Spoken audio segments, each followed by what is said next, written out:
Hello students, welcome to electronics Acharya. आज का हमारा टॉपिक है इंस्ट्रक्शन सेट ऑफ 8086।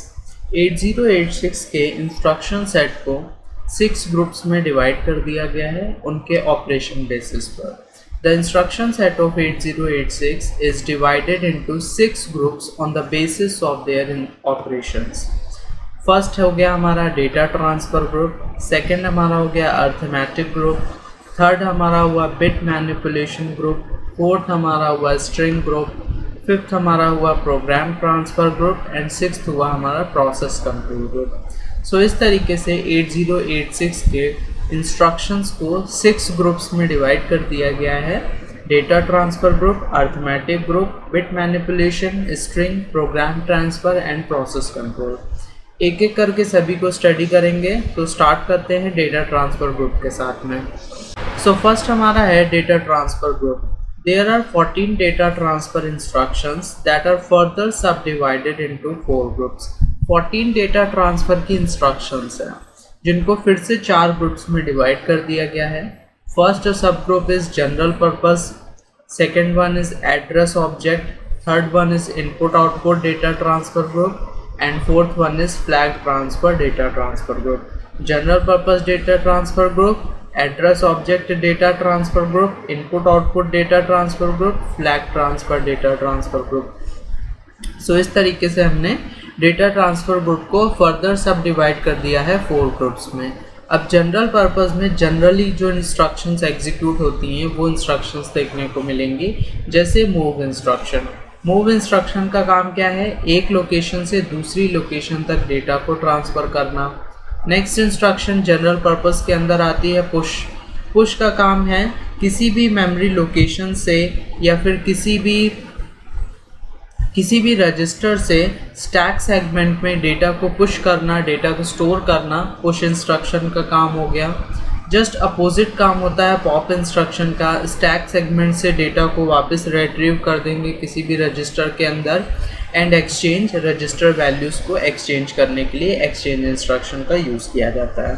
नेक्स्ट आता है हमारे सामने एड्रेस ऑब्जेक्ट। एड्रेस ऑब्जेक्ट में LEA stands for load effective address. Effective address को लोड कराने के बाद में फर्दर ऑपरेशंस परफॉर्म किए जाएंगे। LDS load data segment register, similarly LES load extra segment register. Input output data transfer group में 2 instructions हैं। इन इंस्ट्रक्शन जो कि यूज़ की जाएगी किसी भी इनपुट या आउटपुट पोर्ट से डेटा को रीड करने के लिए, एंड दूसरा हमारा आउट इंस्ट्रक्शन होती है जो कि डेटा को कॉपी कराने के लिए या डेटा को ट्रांसफ़र कराने के लिए इनपुट आउटपुट पोर्ट पे यूज़ करी जाती है। लास्ट हमारा फ्लैग ट्रांसफ़र ग्रुप आता है। फ्लैग ट्रांसफ़र ग्रुप में पहली इंस्ट्रक्शन है LAHF। LAHF में स्टैंड्स फॉर, LAHF क्या करेगा? फ्लैग रजिस्टर का जो भी डेटा है उसको AH रजिस्टर में स्टोर कर लेगा। LAHF का वर्किंग है फ्लैग रजिस्टर का जो भी डेटा है उसको AH रजिस्टर के अंदर स्टोर कर लेगा। SAHF का काम क्या है? स्टोर कर देगा AH रजिस्टर का जो भी डेटा है उसको फ्लैग रजिस्टर में। पुश F का काम होगा सभी फ्लैग रजिस्टर्स का जितना भी कंटेंट है उसको स्टैक में स्टोर करा देना, एंड सिमिलरली पॉप F का काम होगा स्टैक में जो भी कंटेंट पड़ा है उसको फ्लैग रजिस्टर्स में लोड करा देना। सो इस तरीके से डेटा ट्रांसफ़र ग्रुप के अंदर 4 सब ग्रुप्स डिवाइड किए गए थे। उन चारों के अंदर ये इंस्ट्रक्शंस थी। इन इंस्ट्रक्शंस को 1 बाय 1 डिस्कस करते हैं। उसके पहले थोड़ा सा और चीज़ देख लेते हैं डेटा ट्रांसफ़र ग्रुप के बारे में और क्या है इंफॉर्मेशन है। These instructions move single bytes and words between memory and register as well as between registers AL or AX and input-output ports। ये जितनी भी हमने ऊपर इंस्ट्रक्शंस आपको दिखाई पड़ रही हैं ये सारी इंस्ट्रक्शन या तो किसी सिंगल बाइट को मूव कराने के लिए यूज़ की जाती हैं या फिर किसी वर्ड को मूव कराने के लिए यूज़ करी जाती हैं। बाइट का मीनिंग हो गया कि 8 बिट्स की बात कर रहे हैं हम, और वर्ड्स का मीनिंग हो गया 16 बिट की बात कर रहे हैं। मूवमेंट जो होगा वो किसी मेमोरी से रजिस्टर में या फिर रजिस्टर से मेमोरी की तरफ भी हो सकता है। एक्यूमुलेटर जैसा 8085 के अंदर एक्यूमुलेटर होता था, बिल्कुल उसी तरीके से यहाँ पर रजिस्टर AX और AL रजिस्टर हैं। अगर 8 बिट से रिलेटेड ऑपरेशंस करने के लिए हमें एक कॉमन रजिस्टर चाहिए तो AL रजिस्टर को यूज़ करेंगे। वहीं पर अगर 16 बिट से रिलेटेड हमें कोई ऑपरेशन कराना है और एक कॉमन रजिस्टर चाहिए तो हमारा रजिस्टर AX हो जाएगा। सो इसीलिए यहाँ पर लोड AHF में हमने फ्लैग रजिस्टर का जो भी डेटा था वो AH रजिस्टर में लोड किया था। पुश F क्या करेगा? पुश F क्या करेगा? फ्लैग रजिस्टर का जो भी कंटेंट होगा उसको स्टैक में स्टोर कर देता है। इस तरीके से ये वर्किंग चलती है। इन और आउट क्या करेंगे? इन और आउट इंस्ट्रक्शन, अगर 8 बिट का डेटा हमको इन कराना है तो वो AL रजिस्टर के अंदर इन कराया जाएगा, और अगर हमें आउट कराना है 16 बिट का डेटा तो AX रजिस्टर से डेटा इनपुट आउटपुट पोर्ट्स में आउट करा दिया जाएगा। The stack manipulation instructions are included in the group as are instructions for transferring flag contents and for loading the stack segment registers. Stack manipulation instructions are included in the group. Stack manipulation instruction को भी इन groups के अंदर include कर लिया गया है for transferring the contents of flags for loading the segment register, क्योंकि ये फ्लैग रजिस्टर्स के कंटेंट को भी ट्रांसफ़र कर रही हैं और सेगमेंट रजिस्टर्स को भी लोड कर रहे हैं। देखिए लोड करने के लिए हमने बोला था ना, load effective address, load data segment and load extra segment registers, उनकी बात हो रही है। Now let us start with one by one subgroup and study each instructions carefully. अब एक एक करके सब ग्रुप के अंदर जाएंगे, सभी इंस्ट्रक्शंस को ध्यान से पढ़ेंगे। सो फर्स्ट हमारा आता है general purpose data transfer group. Data transfer group के अंदर पहला टाइप था हमारा general purpose data transfer group, जिसमें मूव इंस्ट्रक्शन थी पहली इंस्ट्रक्शन। सो मूव इंस्ट्रक्शन किस तरीके से ऑपरेट करती है देखते हैं। मूव, सबसे पहले हमें निमोनिक लिखना होगा। मूव लिखा हमने, फिर ऑपरेंड 1 आएगा एंड देन उसके बाद में ऑपरेंड 2 आएगा। Move then operand 1 then operand 2, ये हमारा मूव हो गया ऑपकोड, ये हमारा ऑपरेंड 1 हो गया, ये हमारा ऑपरेंड 2 हो गया। ऑपरेंड 2 सोर्स होगा हमारा और ऑपरेंड 1 हमारा डेस्टिनेशन होगा। This will copy the data source operand 2 to destination means operand 1। Operand 2 से डेटा को मूव करा दिया जाएगा ऑपरेंड 1 में, यानी कि सोर्स से डेटा मूव करा दिया जाएगा डेस्टिनेशन रजिस्टर के अंदर। No flags will be affected, register addressing mode is use. कोई भी फ्लैग यहाँ पर अफेक्ट नहीं होता। हमें पता है कि हम डेटा ट्रांसफ़र ग्रुप में ऑपरेट कर रहे हैं। अगर हम डेटा ट्रांसफ़र ग्रुप में ऑपरेट कर रहे हैं तो कोई भी यहाँ पर फ्लैग रजिस्टर्स में कोई भी चेंजमेंट नहीं आएगा। एंड एड्रेसिंग मोड कौन सा यहाँ पर यूज़ होने वाला है? सो एड्रेसिंग मोड यहाँ पर यूज़ हो रहा है रजिस्टर एड्रेस। एक बार फिर से आपको बता देते हैं, general purpose data transfer group को 5 पार्ट्स में डिवाइड कर दिया इनके इंस्ट्रक्शन को। Move, push, pop, exchange and XLAT। XLAT भी आपको बताएंगे क्या होता है, पहले ये सब चीज़ें देख लीजिए। सो मूव इंस्ट्रक्शन से रिलेटेड कुछ एग्जांपल्स देख लेते हैं क्या हैं। जैसे पहला एग्जांपल है move square brackets SI, AL। जब कभी भी स्क्वायर ब्रैकेट्स के अंदर कोई भी रजिस्टर लिखा जाता है, इसका मीनिंग हो गया कि हम उस रजिस्टर के अंदर मेमोरी लोकेशन की ऑफसेट वैल्यू प्रोवाइड कर रहे हैं। मूव SI, AL लिखा है, मीनिंग सिंपल सा हो गया। AL रजिस्टर का अंदर जो भी डेटा होगा, this instruction copies the content of AL register to the memory location whose offset is stored in SI register. Register AL के अंदर जो भी डेटा होगा वो रजिस्टर SI के अंदर जो मेमोरी लोकेशन शो करी जा रही है उस ऑफसेट पे जाकर के डेटा स्टोर कर दिया जाएगा। ओके, यानी रजिस्टर AL से रजिस्टर SI के अंदर डेटा स्टोर नहीं होगा। रजिस्टर SI के अंदर जो मेमोरी लोकेशन है उस मेमोरी लोकेशन पे जाकर डेटा स्टोर होगा रजिस्टर AL का। सो ये हो गया मूव SI, AL। इसी तरीके से दूसरी इंस्ट्रक्शन देखते हैं, move AX, temp result. Move AX, temp result क्या बता रहा है हमें? टेम्प रिजल्ट हमारा सोर्स है और रजिस्टर AX हमारा डेस्टिनेशन रजिस्टर है। सिंपल सी बात है, टेम्प रिजल्ट का जो भी डेटा होगा वो रजिस्टर AX के अंदर मूव करा दिया जाएगा। अब एक बात ध्यान रखनी है यहाँ पर कि ये देखिए रजिस्टर AX हम यूज़ कर रहे हैं, यानी कि 16 बिट से रिलेटेड ऑपरेशन कर रहे हैं।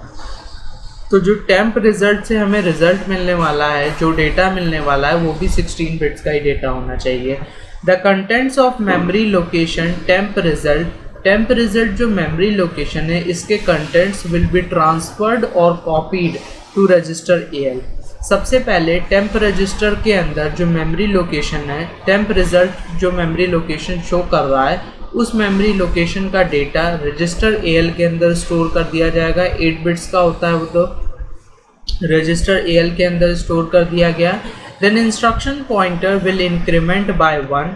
इसके बाद में इंस्ट्रक्शन पॉइंटर इंक्रीमेंट होगा 1 से, and the contents of the location after temp result will be copied to AH register. और इसके बाद में टेम्प रिजल्ट से जो हमें डेटा मिल रहा था, टेम्प रिजल्ट से डेटा हमने AL रजिस्टर के अंदर स्टोर कर लिया।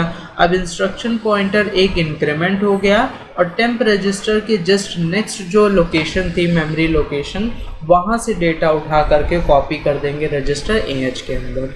सो इस तरीके से पूरा रजिस्टर AX लोड कर दिया जाएगा 16 बिट के डेटा से। ओके, सो इस तरीके से move AX temp result instruction execute होती है, ऐसे वर्क करती है।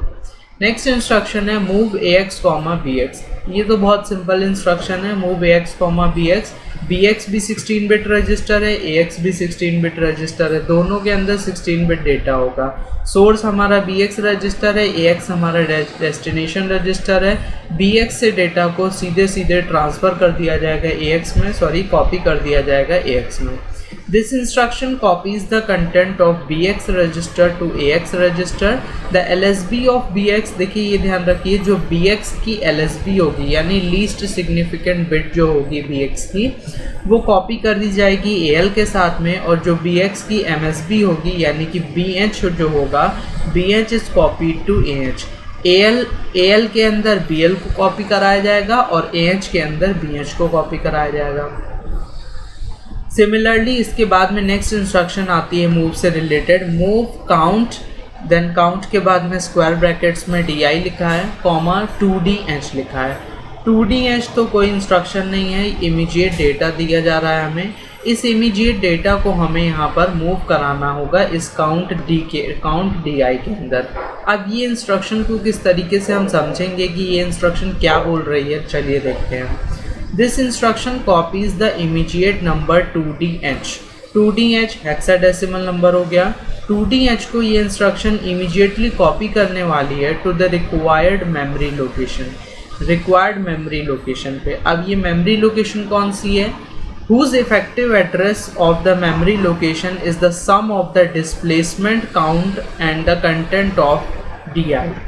देखिए अब ये जो है 2D जो हमारा डेटा है, ऑब्वियसली 8 बिट्स का डेटा है, इस डेटा को काउंट DI के अंदर नहीं मूव किया जाएगा। काउंट DI जो मेमोरी लोकेशन हमें शो कर रहा होगा, उस मेमोरी लोकेशन पे इस 2D को स्टोर करना होगा हमें।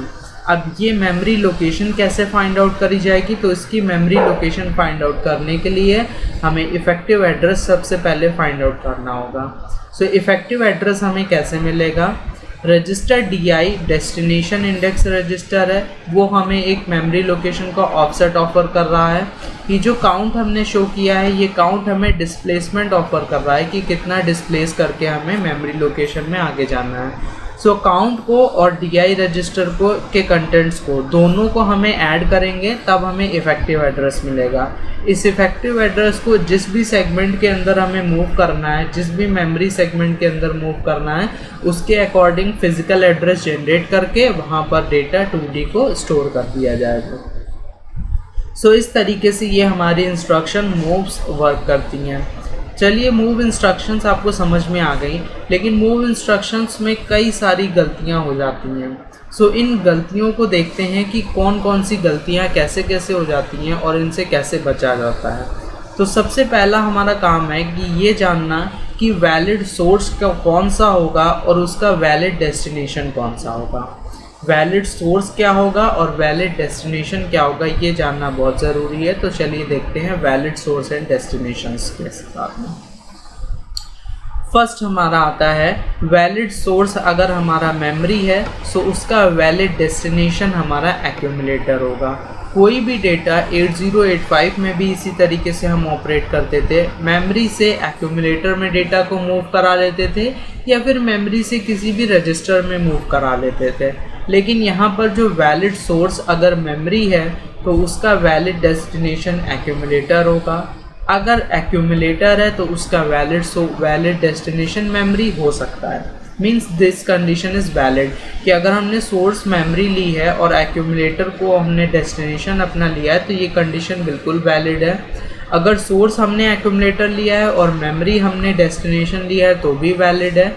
सोर्स भी हमारा रजिस्टर है और डेस्टिनेशन भी हमारा रजिस्टर है, अगेन वैलिड।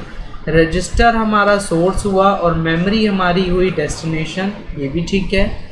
मेमोरी हुआ हमारा सोर्स और दूसरा कोई रजिस्टर, देखिए अभी हमने मेमोरी से एक्यूमुलेटर में मूव कराया था तो भी ठीक था। मेमोरी से हम डेटा को डायरेक्ट किसी रजिस्टर के अंदर भी स्टोर करा सकते हैं तो ये भी कंडीशन सही होती है। रजिस्टर के साथ में हम रजिस्टर एज अ सोर्स लेकर के हम इमीडिएट डेटा प्रोवाइड कर सकते हैं, ये भी ठीक है। इमीडिएट डेटा नहीं होगा एक्चुअली, यहाँ मेमोरी लोकेशन रहेगी। बिल्कुल इसी तरीके से एक मेमोरी लोकेशन से इमीडिएट मेमोरी लोकेशन को हम ऑफर करा के डेटा को मूव करा सकते हैं। किसी सेगमेंट रजिस्टर की अगर हम बात कर रहे हैं तो अगर हम सेगमेंट रजिस्टर को अपना सोर्स ले रहे हैं तो जो डेस्टिनेशन रजिस्टर होना चाहिए वो भी 16 बिट्स का ही डेस्टिनेशन रजिस्टर होना चाहिए, सो ये ध्यान रखना है। अगर हम सेगमेंट रजिस्टर को ले रहे हैं एज ए सोर्स और डेस्टिनेशन को ले रहे हैं हम मेमोरी, तो यहाँ पर हमें 16 बिट्स की मेमोरी लोकेशन लेनी होगी, यानी कि 2 बिट्स लेनी होगी। अगर हमने 16 बिट का रजिस्टर लिया है तो हम एज अ सोर्स तो डेस्टिनेशन हम ले सकते हैं हमारे किसी भी सेगमेंट रजिस्टर को, और अगर हमने मेमोरी ली है तो मेमोरी को एज अ सोर्स लिया है तो भी हम डेस्टिनेशन बना सकते हैं अपने किसी भी सेगमेंट रजिस्टर को। सो इस तरीके से वैलिड सोर्सेज एंड डेस्टिनेशंस हो गए। अब देखिए इसमें कुछ प्रॉब्लम्स आएंगी, कहाँ पर कौन क्या गलतियाँ कर देता है उसको चीज़ समझते हैं। Common mistakes observed while executing an instruction. किसी इंस्ट्रक्शन को जब हम एग्जीक्यूट करते हैं या जब हम राइट ही कर रहे होते हैं, कोड्स लिखेंगे, उस टाइम पर ही कई मिस्टेक्स हो जाती हैं। जैसे कि अब वो मिस्टेक्स आपको बताते हैं एक एक करके कौन कौन सी मिस्टेक्स होती हैं। सो पहली मिस्टेक हमारी ये है, the source and destination in an instruction both can not be the memory locations. कि हम अपने जो भी हमने इंस्ट्रक्शन लिखी है उस इंस्ट्रक्शन के अंदर सोर्स और डेस्टिनेशन दोनों ही हमारे कोई मेमोरी लोकेशन नहीं हो सकते हैं। दोनों में से एक तो मेमोरी लोकेशन हो सकता है लेकिन दोनों मेमोरी लोकेशन नहीं हो सकते हैं। जैसे कि देखिए यहाँ पे हमने जो 7th वैलिड पॉइंट बताया था उसमें बताया था कि मेमोरी को एज अ सोर्स यूज़ कर सकते हैं, डेस्टिनेशन पे हम इमीडिएट डेटा भी दे सकते हैं। सो बिल्कुल इसी तरीके से यहाँ पर उसी चीज़ को दिखाया गया है कि सोर्स और डेस्टिनेशन दोनों के दोनों एक साथ में मेमोरी लोकेशन नहीं हो पाएंगे। अगर हमने एक मेमोरी लोकेशन ली है तो दूसरा सेगमेंट रजिस्टर होना चाहिए, अगर एक मेमोरी लोकेशन है तो दूसरा इमीडिएट डेटा होना चाहिए। मेमोरी लोकेशन अगर एक ले रहे हैं तो रजिस्टर होना चाहिए फिर साथ में, या तो मेमोरी लोकेशन के साथ आप एक्यूमुलेटर को भी ले सकते हैं। सो यही हमारी पहली मिस्टेक आती है कि बच्चे क्या करते हैं कि मूव इंस्ट्रक्शन के साथ में दोनों ही मेमोरी लोकेशन डाल देते हैं, मतलब डायरेक्ट एक मेमोरी लोकेशन से चाहते हैं कि दूसरे मेमोरी लोकेशन पर डेटा ट्रांसफ़र करना। सो इस तरीके से डायरेक्टली डेटा को नहीं ट्रांसफ़र किया जाएगा। सो ये हुई हमारी पहली मिस्टेक। सो ये इंस्ट्रक्शन बिल्कुल रॉन्ग है। दूसरी इंस्ट्रक्शन है, the destination in an instruction can not be an immediate number. जो डेस्टिनेशन होगा किसी भी इंस्ट्रक्शन के अंदर वो एक इमीडिएट नंबर नहीं हो सकता। Meaning move 592fh, bx। अगर हमने ये लिख दिया मूव 592fh, bx, तो हम क्या कर रहे हैं, bx रजिस्टर के अंदर का जो भी डेटा है उस डेटा को हम इस दूसरे डेटा में कैसे ट्रांसफ़र कर सकते हैं। ये तो कोई मेमोरी लोकेशन ही नहीं है। सो अगर ये कोई मेमोरी लोकेशन नहीं है तो हम इसमें डेटा को नहीं ट्रांसफ़र कर सकते, इस वजह से ये इंस्ट्रक्शन भी हो गई गलत। The destination in an instruction can not be the code segment register. ये भी ध्यान रखना है कि जो डेस्टिनेशन होगा किसी भी इंस्ट्रक्शन के अंदर वो कोड सेगमेंट रजिस्टर नहीं हो सकता। मूव CS, 592fh, हम चाहते थे 592fh को CS रजिस्टर के अंदर लोड करा दें। सो 592FH को हम डायरेक्टली CS रजिस्टर यानी कोड सेगमेंट रजिस्टर के अंदर नहीं लोड करा सकते हैं। किसी भी इंस्ट्रक्शन में कोड सेगमेंट रजिस्टर को हम डेस्टिनेशन नहीं बना सकते हैं, इस वजह से ये इंस्ट्रक्शन भी हो गई हमारी गलत। Move AX, BL। अब देखिए मूव AX, BL में तो बिल्कुल ही काम कर दिया गया। BL रजिस्टर हमारा 8 बिट का रजिस्टर हो गया और रजिस्टर AX हमारा 16 बिट का रजिस्टर है। So if the source and destination be a byte and word respectively, अगर सोर्स हमारा एक बाइट है यानी 8 बिट का डेटा है और डेस्टिनेशन हमारा एक वर्ड है यानी कि 16 बिट का डेटा है, या फिर vice versa, such a data transfer is not possible because BL is 8 bit and AX is 16 bit। BL जो है वो 8 बिट रजिस्टर है और AX 16 बिट रजिस्टर है, इसलिए इस तरीके का डेटा ट्रांसफ़र भी गलत होता है, ये डेटा ट्रांसफ़र भी हम नहीं करा सकते हैं। नेक्स्ट आता है move DS, CS।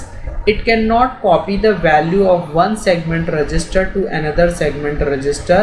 One should copy to general register first।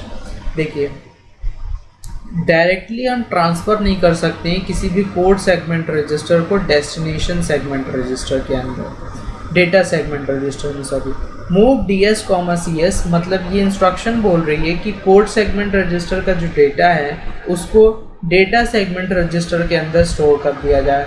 ये बिल्कुल भी पॉसिबल नहीं होता। कभी भी कोई भी कोड सेगमेंट रजिस्टर्स को हम आपस में इंटरचेंज नहीं करा सकते हैं इस तरीके से।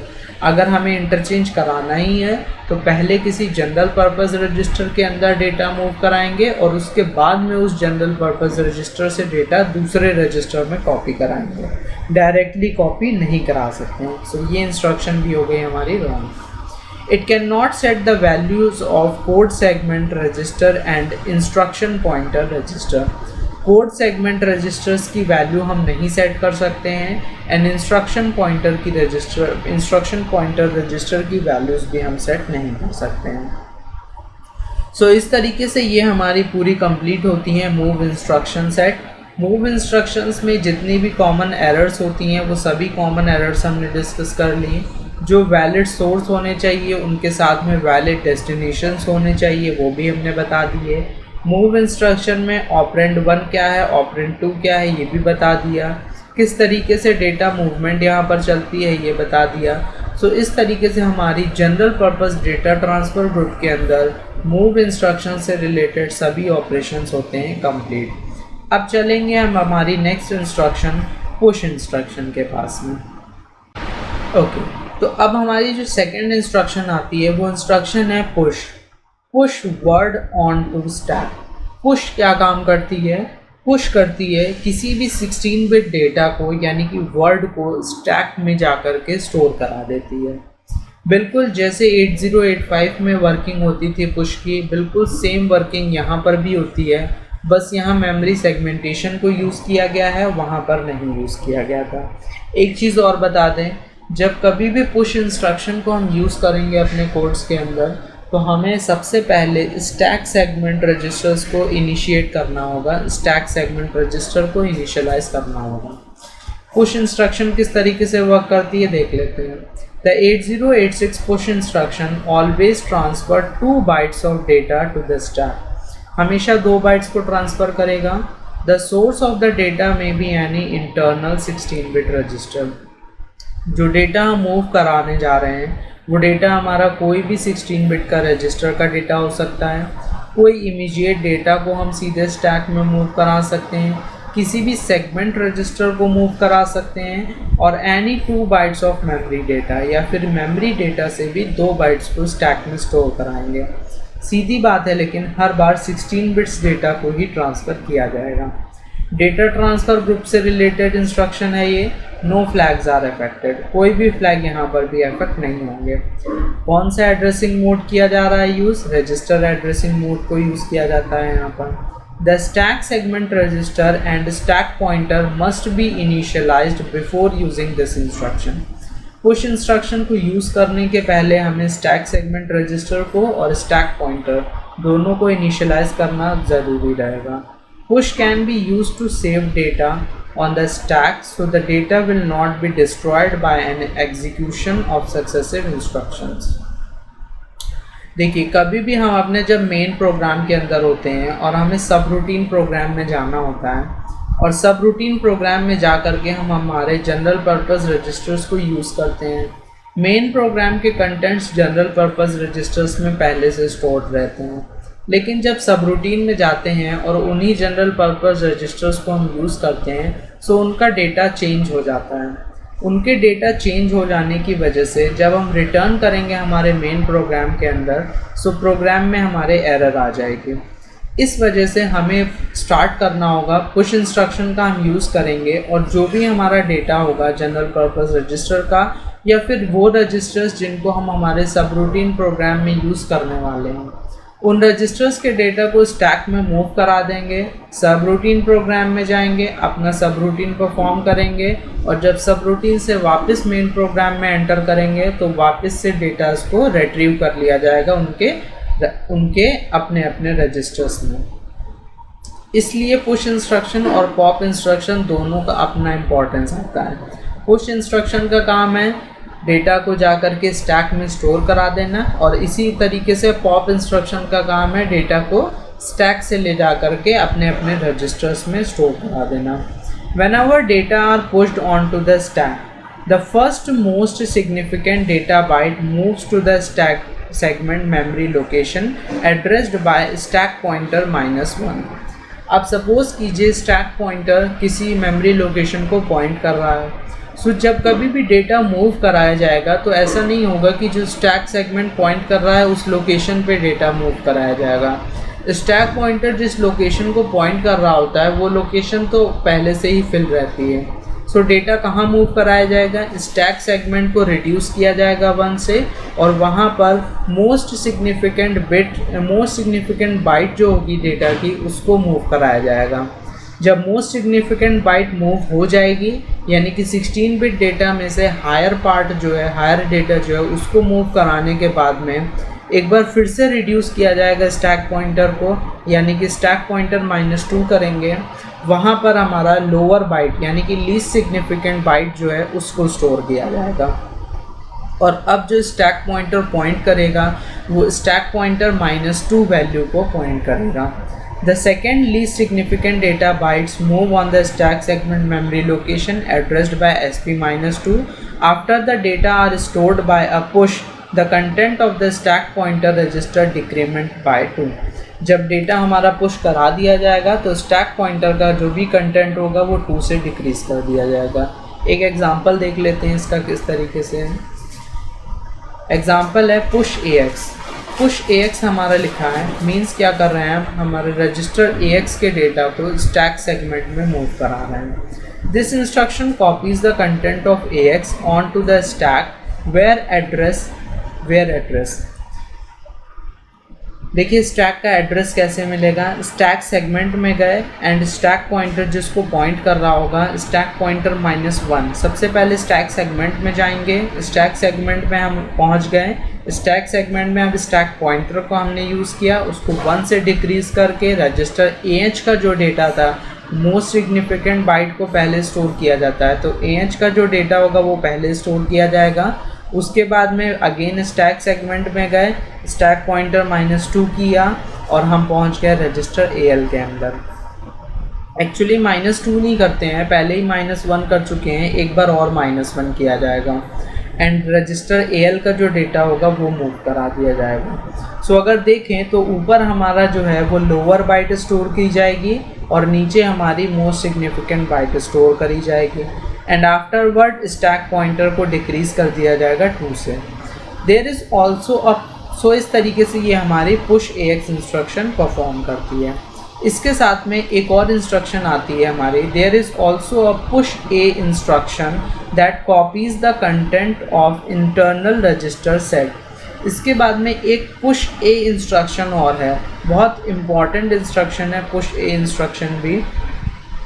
ये क्या काम करती है, that copies the content of internal register set ये पूरे इंटरनल रजिस्टर सेट, जितने भी हमारे इंटरनल रजिस्टर्स हैं, सारे के सारे इंटरनल रजिस्टर के पूरे पूरे बंच को ही उठा करके कॉपी करा देती है स्टैक में, एक्सेप्ट द सेगमेंट रजिस्टर्स, सिर्फ सेगमेंट रजिस्टर्स को छोड़ करके। सेगमेंट रजिस्टर्स को छोड़ करके बाकी जितने भी हमारे रजिस्टर्स हैं, सारे रजिस्टर्स के डेटा को एक ही इंस्ट्रक्शन सीधे स्टैक में कॉपी करा देती है। पुश ए का मीनिंग होता है push all. So push all instruction copies the register to the stack in the following order. और ये कॉपी किस ऑर्डर में कराती है? सबसे पहले रजिस्टर AX कॉपी कराया जाएगा, then after register CX, then register DX, then register BX। देखिए ABCD नहीं होता, A आएगा, फिर C, फिर D और उसके बाद में register BX, then stack pointer, then base pointer, then source index and then last destination index. So destination index हमारा सबसे ऊपर जाएगा एंड रजिस्टर AX जो होगा वो हमारा सबसे लास्ट में हमें यहाँ पर मिलेगा। सबसे लास्ट में मतलब सबसे पहले रजिस्टर AX को स्टोर किया गया था स्टैक में। स्टैक में इस तरीके से स्टोरिंग चलती है नीचे से ऊपर की साइड में। सबसे पहले रजिस्टर AX स्टोर किया गया, उसके बाद में रजिस्टर CX को स्टोर किया गया एंड सो ऑन, लास्ट में हमारा रजिस्टर DI को स्टोर किया जाएगा। The value of a stack pointer that is pushed onto the stack is whatever it was before the push A instruction executed. Stack pointer, देखिए जितनी भी हमारी values होंगी स्टैक पॉइंटर की, जो भी स्टैक पॉइंटर पॉइंट कर रहा होगा, सभी रजिस्टर्स को स्टोर कराने के बाद में स्टैक पॉइंटर को डिक्रीज़ कर दिया जाएगा। किससे? अब आप बताइए स्टैक पॉइंटर को किससे डिक्रीज़ कर दिया जाएगा? The value of stack pointer that is pushed onto the stack is whatever it was before the push A instruction executed. देखिए पुश A इंस्ट्रक्शन जब हम एग्जीक्यूट करा रहे होते हैं, उसके पहले जो स्टैक पॉइंटर की मेमोरी होती, स्टैक पॉइंटर का जो डेटा होता है, उस स्टैक पॉइंटर के डेटा को भी स्टैक में स्टोर करा दिया जाता है। After all the registers are pushed, सभी रजिस्टर्स को पुश कराने के बाद में the content of stack pointer register are decremented by 16। जो कंटेंट होगा स्टैक पॉइंटर का उसको डिक्रीज़ कर दिया जाएगा 16 से। ओके, 8 रजिस्टर हैं हमारे, ये सारे ABCD SP BP SI DI 8 register हो गए। 8 रजिस्टर 16 बिट्स के हैं, यानी कि 2-2 बाइट्स के रजिस्टर हैं, तो टोटल हमारी कितनी बाइट्स हो गई? 16 बाइट्स हो गई। तो 16 बाइट्स होने की वजह से जो स्टैक पॉइंटर होगा उसको डिक्रीज़ कर दिया जाएगा 16 से। सो ये इस तरीके से हमारी होती है कंप्लीट पुश इंस्ट्रक्शन। अब नेक्स्ट वीडियो में मिलेंगे पॉप इंस्ट्रक्शन और इसके बाद में एक्सचेंज इंस्ट्रक्शन, देन XLAT यानी कि ट्रांसलेट इंस्ट्रक्शन के साथ में। सी यू अगेन।